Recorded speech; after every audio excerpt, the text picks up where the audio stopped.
Donald Trump is getting close to 20%, like north of 15% support among African American men, given the indictment that you started out your answer with.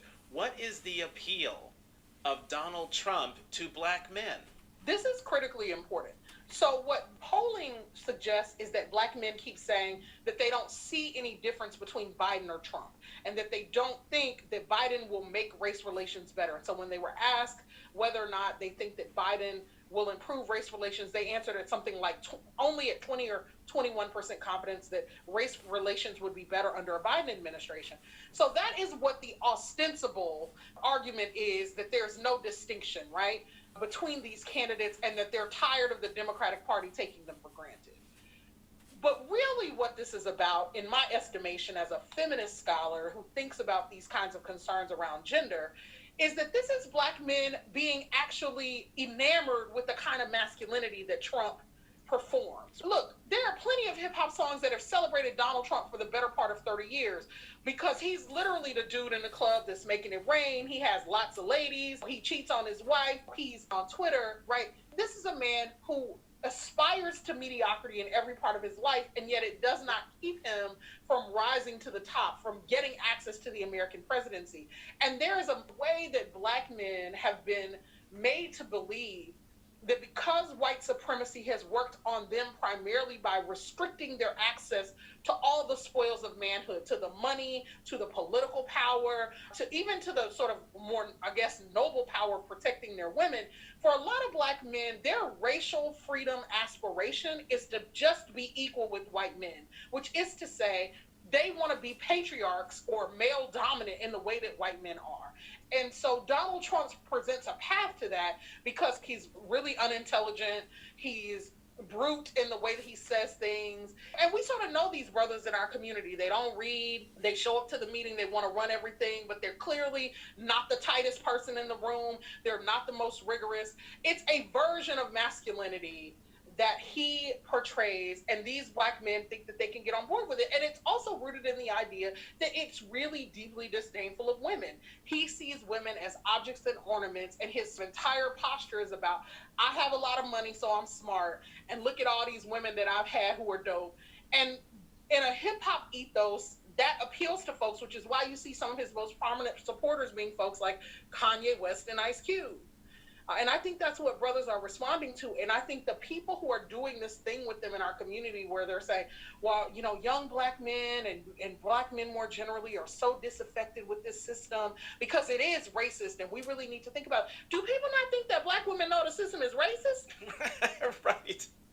Like, we live in the same house with these people. We go to the same churches. Our kids go to the same schools. You know, we're the folks who are putting money on the books of these dudes who are incarcerated, right?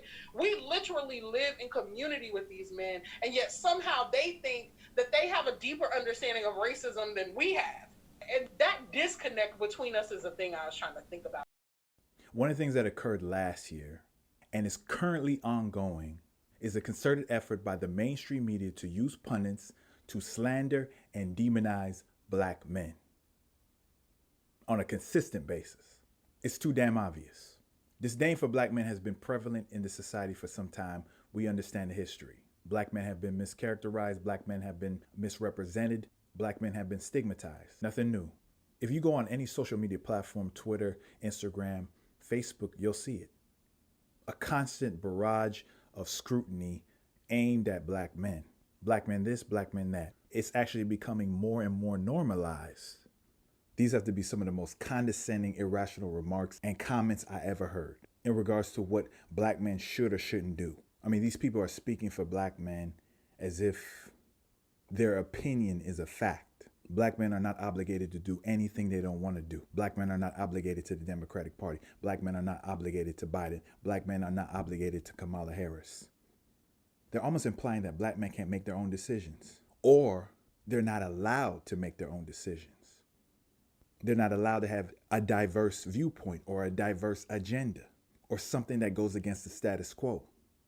Do you honestly believe you can make comments like this and not alienate the group that you're trying to appeal to? I mean, if you're trying to convince somebody to do something, you have to appeal to them. You have to appeal to their interests. By you making comments like this, you only alienate them. And the worst part about it is most of it's being perpetuated by people that look like me, black people.